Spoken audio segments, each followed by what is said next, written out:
Eto na nga ang unang sabak. Ayan, ang sa ano, sa balakang parang hiwalay na. So, ito naman yung parang second day ko ata 'to. Ayan, sige, sige.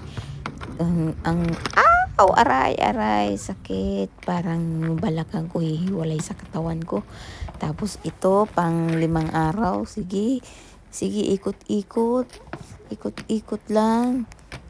Pang 5 araw pa lang. Tapos nag-aaral na ng ano, yung turning, yung ikot-ikot.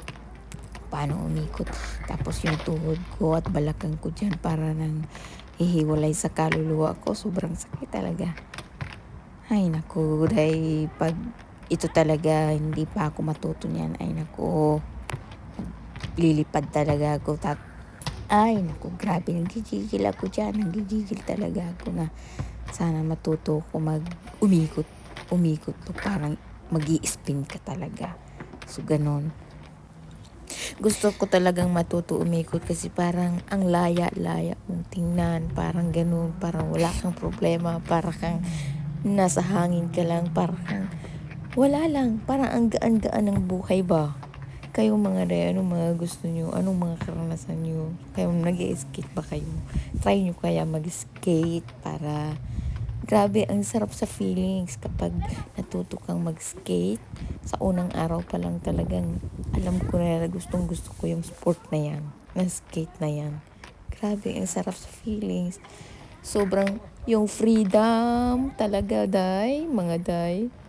Tapos ito ganyan. Sarap sa feeling. Parang mawawala lahat ng mga problema mo.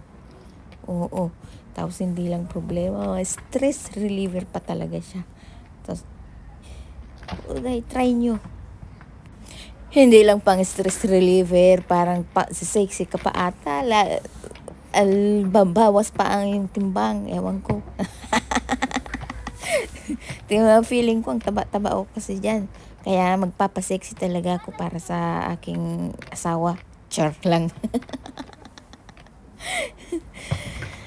So, sige lang ang practice ko, pang 5 days. Tapos kapag natumba ka, tumayo ka agad, ganun. Wag nang hintay yung mga ilang minuto, tayo agad kahit masakit na talaga yung tuhod mo kasi tumatanda ka na, masakit na yung likod mo kasi tumatanda ka na. Pero sige lang, tuloy lang kasi I choose pain. Ito talaga dahil ang mga ito talaga. Aray ko, ayan, tuhod, sige lang. Sakit na, ayan, sige. Nag-aaral naman ng kuan. Ano ba yung tawag dyan? Backwards. Ayan, sige. Nag-aaral na ng backwards. Ayan, sige, ikot. Sige. Hindi pala ikot. Backwards nga. Ay, Diyos ko, day. Oh, sige. Aray ko. Tapos ito naman, kunyari, practice. Aray ko, day. Masakit yung kuan ko dyan. Likod ko. 36 years old na mag-skate pa. Imbis na magpahinga sa bahay pagkatapos ng trabaho kasi nagtatrabaho ng full time. Ayan, nagpinili.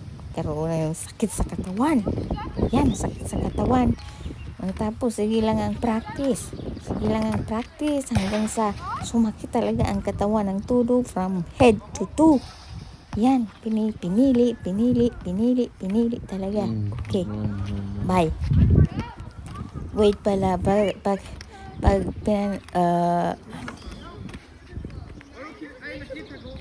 ganda bulol-bulol na. Okay, mga day, ito na. Pa-subscribe na lang. Bye. Thank you for watching.